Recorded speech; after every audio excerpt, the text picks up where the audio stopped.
বিএনপির পক্ষ হয়ে কথা বলার কারণে কঠিনভাবে ধুলাই করলেন মহিবুল্লাহ বাবুনগরীকে রফিকুল ইসলাম মাদানী। তার কথাগুলো একটু মনোযোগ দিয়ে শুনবেন, তার কথাগুলো অবশ্যই ঠিক আছে। মুরব্বীরা কি বলতেছে?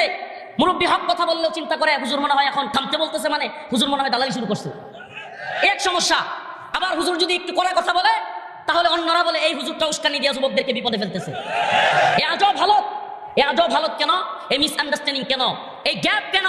এই গ্যাপের একটাই কারণ, আমাদের প্ল্যান নাই। আমি মনে করি ওরা যেমন 10-15 বছর দেখেন সফলতা এমনি এমনি আসে না। সফলতা কেউ ডাউনলোড করে দিয়ে যায় না। সফলতা বাড়িতে বসে থাকলে ইসলাম এবং মুসলিমদের বিজয় চলে আসবে না। আপনি ভাববেন আগামী 5 বছর পরে এই দেশের রাষ্ট্রধর্ম ইসলাম হয়ে যাবে, কোরআন সুন্নাহ হয়ে যাবে। এটা মামুর বাড়ির আবদান না। এটার জন্য ত্যাগ করা লাগবে, ত্যাগ স্বীকার করা লাগবে, আবার ত্যাগ করার প্ল্যান লাগবে। নামলাম মায়ের খাইলাম, আবার নামলাম আবার মায়ের খাইলাম, আবার নামলাম আবার মায়ের খাইলাম। হাই মায়ের জন্য খেয়েই গেলাম। একদিন আমি দারুল হাদিসের ক্লাসের মধ্যে আমার উস্তাদকে বাড়ি দাঁড়ায় প্রশ্ন করে ফেলছিলাম, হুজুর আমরা কত মায়ের খেয়ে যাবো? ইস্যুটা যদিও ভিন্ন তাবলিগি ইস্যু ছিল। আমি প্রশ্ন করছিলাম হুজুরকে, হুজুর ওপেন সুযোগ দিছিলেন যে কেউ পারলে প্রশ্ন করতে পারো। আমি বলছিলাম হুজুর 10টা মাদ্রাসার ছাত্র এয়ারপোর্টে টঙ্গিতে আশপাশে যেই পরিমাণ কবি মাদ্রাসা আছে, আমরা যদি যাইতাম তাহলে তো একটা ছাত্র ভাই মার খাইতো না। এই অবস্থা কেন আমাদের হয়? হুজুর আমরা কেন মারটা খাইলাম? আসল হালত কি? আসল হালত হলো, সমালোচনা করতেছি না, সমালোচনা নয়, পরিস্থিতি এবং বাস্তবতাকে মাইনা নেওয়াই হলো জ্ঞানীদের কাজ। বাস্তবতাকে অস্বীকার করার সুযোগ নাই। আমাদেরকে আগে বাস্তবতা মানতে হবে, স্বীকার করতে হবে। আমি গত হেফাজতের মিটিংয়ে যতটুকু সুযোগ পেয়েছিলাম আমি একটা কথা খুব ভালোভাবে ফোকাস করার চেষ্টা করেছিলাম। দেখেন, এই নামায় ফেলবো, সেই নামায় ফেলবো, নির্বাচন বন্ধ করে ফেলবো, এগুলো বলতে চাইছিলাম। সবটা বলি নাই, জাস্ট ইশারা দিছি যে এগুলো বলে খামখা লাভ নাই। আমাদের আগে নিজেদেরকে জাতির সামনে, জাতি যেন আমাদেরকে আগের মতো বিশ্বাস করে, সেই বিশ্বাসটা আগে ফিরে আনতে হবে।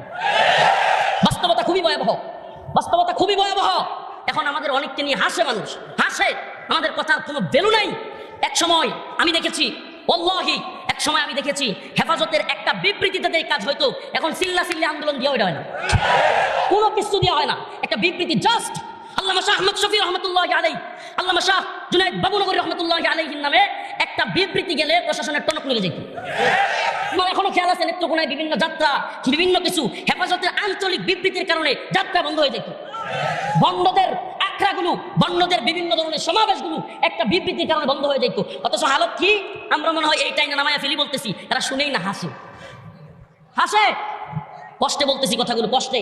বিবাড়িয়ার, শহীদ বাড়িয়ার মুসলমান, একটা কথা বলি, যেসব মুরব্বীরা আমাদের দালাল না, যেসব মুরব্বীরা চাটুকান না, ইখলাসের সাথে কাজ করেন, তাদের কথা মতো চলবেন।